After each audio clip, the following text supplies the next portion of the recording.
waxaa soo gaaray magaalada Laascaanood wafdi ballaaran oo hogaaminayo shirkixinka wasaaradda qorsheynta iyo waliba horumarinta qaranka Jamhuuriyadda Soomaaliland injineer Xuseen Ibraahim Buuni oo weeliyay shirkixinka wasaaradda waxbarashada iyo sayniska Cabdulqaadir Maxamed Sheekh Maxamed iyo waliba ku-xigeenka sanduuqa horumarinta Soomaaliland SDF Najax Maxamuud Aadan iyo waliba mas'uuliyiin kale waxaana soo dhaweeyay maamulka gobolka Sool gudoomiyaha gobolka Sool iyo waliba maayarka degmada Laascaanood bahda caafimaadka iyo bahda waxbarashada waxaana kormeer ballaaran ku sameeyay mashaariicda horumarineed ee dawladda iyo kaashanaysa sanduuqa horumarinta Soomaaliland SDF ay ka wado magaalada Laascaanood oo ugu horeeya boardinga magaalada Laascaanood oo dibudhis iyo waliba qalabaynba ay ku sameysay hay'adda SDF waxaana halkaasi warbixino kala duwan ay kaga dhageysteen bahda boardingaasi kormeeraya mashaariicda SDF ee ka socda gobolka saddexda mashruuc ee ugu weyn ee gobolka ka socda SDF ka wada waxa weeye waxbarashada iskuulkan aan maanta dhex taaganahay oo iskuul dugsi sare ah iyo cusbitaalka Laascaanood iyo biyagelinta saddexda mashruuc oo SDF wado ayaa wafdigan ujeedadoodu tahay inay soo kormeeraan soo indheeyaan bal hawluhu sida ay u socdaan saddexda mashruuc waa saddex mashruuc oo gobolkan aad iyo aad qaali ugu ah shan kalaas iyo afar dormitory oo labana hablu leeyihiin labana ay inamadu leeyihiin oo waliba ay la socdaan meelihii ay ku qubaysanayeen qolo walba wax kale oo la socda maxay ahayd kitchenkii cuntada ay ka cunayeen wax kale oo ku jira shan guri oo loogu talagalay macallimiinta iyo maamulaha iskuulku inay degaan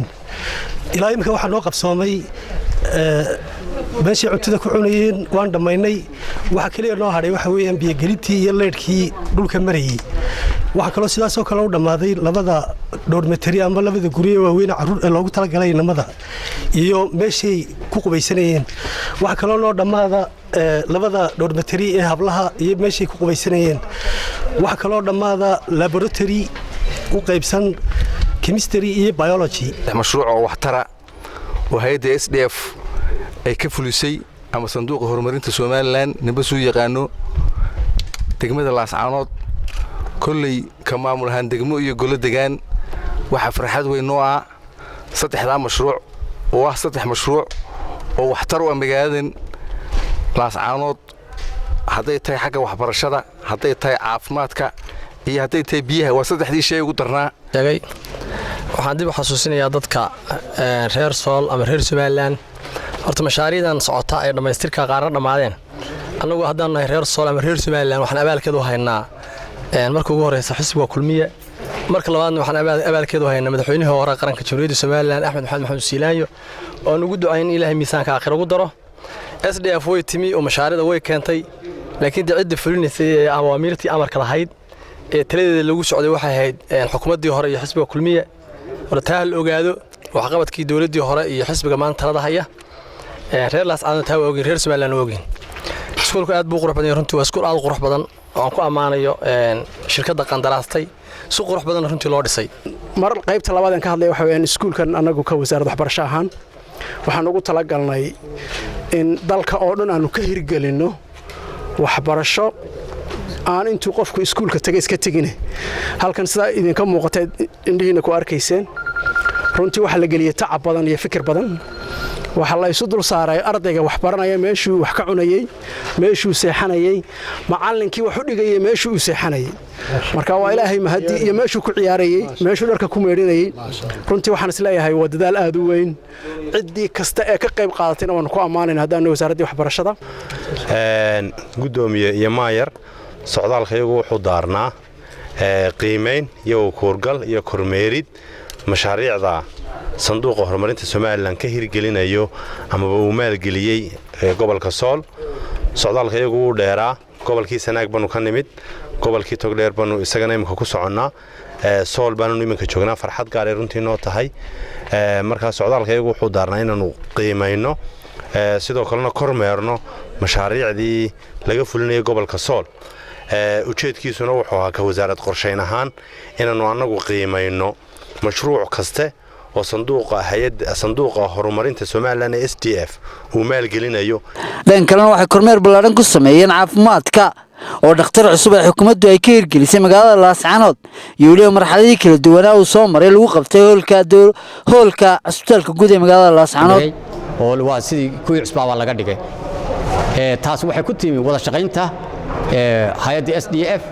maamulka gobolka oo hogaaminayo barasaabku iyo anigoo ahaa xilligii actingka aan ku jiray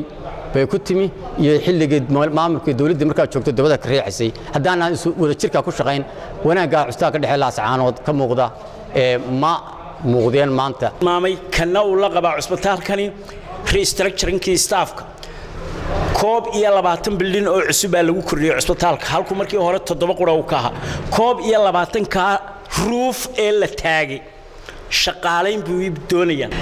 ayay leedahay marka projectka waxa ku jiray in la sameeyay ceel biyood cusbitaalka loo sameeyay ceelkii biyaha waa soo saaray biyihiisi waa ready waxa kale oo ku jira programka oo ka qayba najaxo fadhiya oo part of the big team kamida correct me hadaan qaldanahay osmosis ama lab biyaha macaaneeya in uu ku jiro cusbitaalka dadkuna inta badan saduuqa SDF horta waxa uu yaqaan hay'ad laakiin waxa weeye saduuqa SDF waa saduuqii horumarinta ee dawladda horta insa loo fahmo wacan hay'ad maaha ee waa sanduuqii horumarinta dawladda oo nimanka deeq bixiyaasha sheegtay ilaahay baa deeqda bixiye qaaran bixiyaashu waxay helaan bay dawladdu ku urursaa marka dawladdu horta maamusho sanduuqa dawladdaana gacanta ku haysa waxa ka soo baxana dawladda ku shaqeysa iyadaana ma taqaan liidar garaysa taana hal ogaado waxa kaloo maanta aan halkan ka qarannaa 12 bildin ee la sheegay ee cusub intaba inay buuxin karayaan shaqaalaha wasaaradda caafimaadka gobolka Sool haday dhaqaatiiriin iyo haday neersiin iyo haday midwayfiinba taasina waxa ilaahay loogu mahadiyo uma baahna in meel kale loo keeno shaqaalaynta shaqaalahana waxaanu ku suganaa wasiirka wasaaradda caafimaadka sanduuqan Soomaaliland baa iska leh iyada maamusha priority-ga wasaaraduhu soo gudbiyaan ee gobolada loo soo gudbiyaan ka mid yihiin waxaan isleeyahay sanduuqaasi laascaanood ama gobolka Sool marka la gudoomiyo waa meesha ugu badan ee mashaariicda laga fuliyo ee sanduuqaasi ka fuliyo waxa suuragal dawladda Soomaaliland isagoo jooga wasiir ku-xigeenkii qorsheyntu marka mashruucu uu wax ka dhinmaado Faysal la way maqlayay dawladda Soomaaliland ayaa kabta ama ay caqabado yimaadaan sida arinta biyaha laga dhawaajiyo kale anigu waxaan wasiir dawladii hore biyaha waxaan ku bixinay qarash ka badan ama ku dhowkii hay'addu ay ugu talagashay sanduuqa loogu qorsheeyay سيدنا محمد وعلى آله وصحبه وسلم السلام عليكم ورحمة الله وبركاته دمانتين وذي سلام يا إلهي بمهد له نبض كياني اسبتال كده حي مقالة الأسعانات وينا اسبتال كاسو وكسعوتي مشروعي ديبوديسكا iyo dib u qaabaynta dhismayaashiisii hore dhismayaal badanna iminka loogu sameeyo cusub mashruucaas oo laga maalgelinay sanduuqa horumarinta ee Soomaaliland ee SDF wixii runtii iminka anaga ujeedkaygu wuxuu ahaa inaanu soo kormeerno oo qiimayno oo soo xaqiijino in uu isbitaalkii xalka uu marayay waqtigii qorshaysnayd eenu qorsheynay inuu ku gabagaboobo isbitaalkaasi inay shaqadii si wanaagsan u qabsoontay iyo waxa imka qabye ee ka taaganana soo eegnaan uu nimid ujeedka socdaalka iyaguna intaas uu ahaa